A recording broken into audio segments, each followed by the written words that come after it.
the Nigerian chapter of the IPI, members of the IPI, directors of, the SA, to Mr. President, directors of Ministry of Information and Culture here present, ladies and gentlemen. Mr. Majid said he was glad that we agreed to see him and his team. And my response to that is that ìjọ̀gbọ́n ló ń fẹ́ kí ẹ oní kò sáàyè bó ṣe orí mú ẹ yóò wá balẹ̀. Now, don't worry, come and see me for the translation.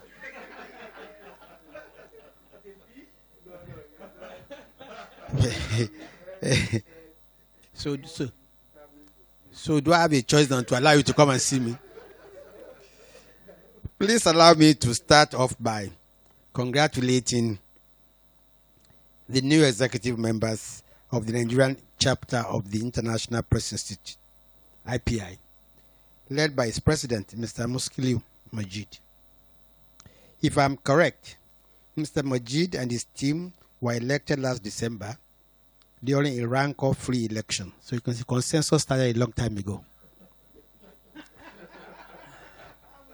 As I warmly welcome the new executive members, may I also wish you all a successful tenure.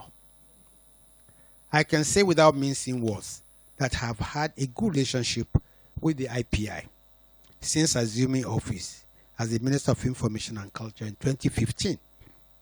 I attended the 2016 Annual Congress of the IPI in Doha, Qatar, during which we kickstarted the process that led to Nigeria's hosting of the 2018 edition of the IPI World Congress right here in Abuja. Of course, the hosting of that world event also meant that officials of the IPI Nigeria and my office had regular consultations towards the event, which Nigeria successfully hosted. Gentlemen, your visit today is a continuation of the cordial relationship that I mentioned earlier. As stated on the official website of the IPI, IPI is a global network of editors, media executives, and leading journalists. Its mission is to defend media freedom and support independent journalism wherever they are threatened. I presume that mission statement will also guide the operations of IPI Nigeria and, of course, the new executives who are here today. I want to say unequivocally that IPI Nigeria has nothing to fear on both fronts, that is, defending media freedom and supporting independent journalism. This is because Nigeria has one of the most vibrant and free press in the world. I remember saying at the opening of the 2016 IPI World Congress in Qatar that the government of the day in Nigeria is not a threat to the media, and that is not about to change, and that it is not about to stifle press freedom or deny anyone his or her constitutionally guaranteed rights. That statement remains true today as it was then. I even told the Congress that the Nigerian media have no reason to fear the government, and that if anything, it is the government that is at the mercy of the media. That too remains true today. After all, this may be one of the very few countries in the world where a section of the media can refuse to recognize popular sovereignty. Or how else does one explain a situation in which a president who was duly elected by millions of Nigeria is willfully stripped of that title, president, and then cheekily cloaked in the garb of a dictator by playing up its military title. Despite that abuse of press freedom, those doing that have continued to practice their profession without hindrance. Ours must also be one of the few countries in the world where a reputable medium will report fake news and when called out would not retract or apologize. That is why I'm delighted that serious organizations like IPI are taking the issues of not just press freedom, but also ethics and fake news, among others, very seriously. In his inaugural speech, as reported by the media, Mr. Majid said his team will, and I quote, take a holistic look at key issues confronting our newsrooms today and undermining press freedom one way and another. The issues include those concerning ethics, regulation, sustainability, credibility, and fake news. End of quote. I commend the president of IPI Nigeria for that bold statement, and I hope he and his team will work on these issues. For example, on the issue of ethics, is it part of the ethics of journalism for a media organization to function like an opposition party, seeing nothing good in the government of the day, and only reporting bad news? The last time I checked, the constitutionally guaranteed role of the media here in Nigeria is that of a watchdog, not an opposition. Also, the issue of fake news needs to be taken seriously before it strips the media of its credibility.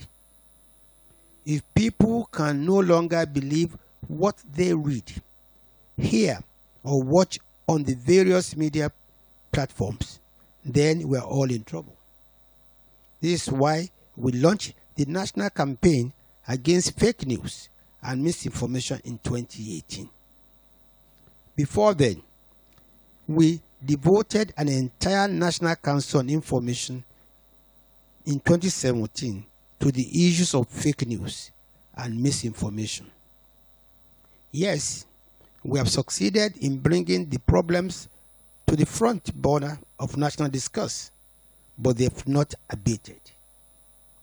Only this past weekend, a section of the Nigerian media reported the fake news that President Muhammadu Buhari has embarked on a medical trip to London.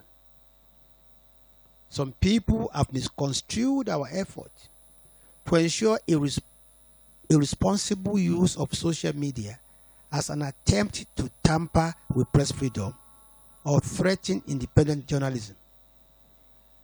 We do not harbor such intentions, and that is why we invited stakeholders, including the Nigerian Union of Journalists and the Nigerian Guild of Editors, to sit down with us to fashion a way forward in this regard. Of course, you are aware that we have reached a robust agreement with Twitter, which will be extended to other social media platforms as part of our efforts to ensure a responsible use of the social media. I want to appeal to IPI Nigeria not to relent in its promise to take a holistic look at issues of fake news, credibility, and ethics, among others. I want to please take the opportunity to respond directly to some of the issues raised by Mr. Majid. I disagree with your assessment of press freedom under this government. Honestly, at times when I read what the media right here in Nigeria, what they say, I begin to wonder whether I live in the same country as they are. I disagree robustly with it because I have been the minister since 2015. So I know what is happening. And you see, you need to ask some certain questions also. Who is the journalist these days? So anybody that that can go to the corner of a room, he has, data, and he can push out the story. Is he a journalist? And we must, and in anywhere in the world, there's that very thin line between national security and freedom. And it's because Nigeria exists as a country. That's why you're a journalist. That's why I'm a minister. If there's no Nigeria today, there'll be no journalists. There'll be no ministers. And I'm sorry to say, Mr. Fabian, we spoke. He is a member of IPI. He knows he's a victim of fake news, and very damaging one too. So please, you must also admit your responsibility and understand that this issue of nation building is a joint affair. It's not us against you. It's a robust, it's a robust collaboration. And believe me, if you beat your wife every day, one day if you're not at home, your neighbor will beat her for you. Why do I say this? It is the kind of information we are putting forward about this country that is leading to these so-called ratings that you are also, glibly you are talking about. Is this same people who would say this something happened in Calabar? That person might not be a journalist. Like I said, who's a journalist? I, as minister, for instance, I invited NUJ. I invited Guild of Editors. Let's sit down and talk about fake news. They refuse to participate. Now, that's a story for another day. I'll come to that. Now, the rankings you quoted, honestly, do not represent the fact on grounds. Even when you have problems with the federal government, you called me. And I always say, I, as a minister, have never once, sat down with the media or sat down with the president or sat down with them and said, look, let us start stifling the media. On the contrary, I relate and try to promote robust freedom of the press.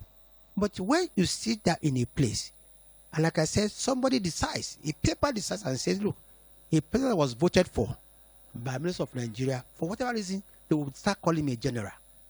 And none of you has found anything wrong in that. That is, you are denying the sovereignty of the whole of Nigeria. Even if they are so stupid and they voted him as president, he's a president.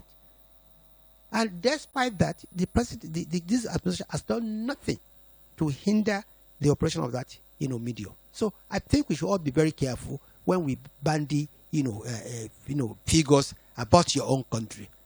I can tell you that Nigeria still remains one of the freest countries in terms of, of press freedom. Yes, there will always be that skirmish between government and the media. Of course, yes, because we have two different objectives. Now, you are talking about NBC, Boko Haram. Look, there's nowhere in the world where when we are fighting a war, and we are fighting a war with bandits, we are fighting a war with Boko Haram.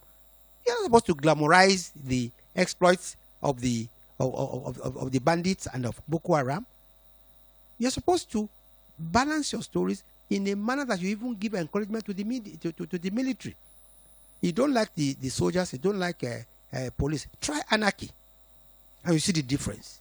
So I am an unrepentant apologist for a sound government and a national security that is robust, because without it, none of us will be where we are today.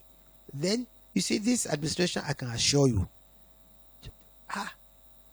has upheld the freedom of the media as much as, even when we are stretched. Even when you expect the government to, we just ignore them and then we move away. There have been instances that I have been vilified, a lot of fake news about me, about the president, and I don't think anybody has clamped down on the media, shut down this or that. So I think we must be fair to our country, not just to this government. And we must please look at what is obtainable other parts of the world. I was just before you came, when I saw your invitation, I went to your website, to see what IPI does. So, yes, we would always have a cause to explain issues to you. If you come to me, I can tell you many things that many media are doing that are beyond the call of journalism. Beyond the call of journalism. I'm beginning to wonder, are these political parties or journalists or media organizations? Like I say, that again is another story for another day. Before I close, let me commend the media organizations that have set up platforms to fact-check stories that circulate in our media space. This is one sure way to contribute to the fight against fake news and misinformation. The IPI, I hope, which is a highly respected global network of top media practitioners, may also want to leverage its credibility to set up a fact-checking platform rather than a black book. Once again, I welcome the new executive members of the IPI, and I thank you for your very kind attention.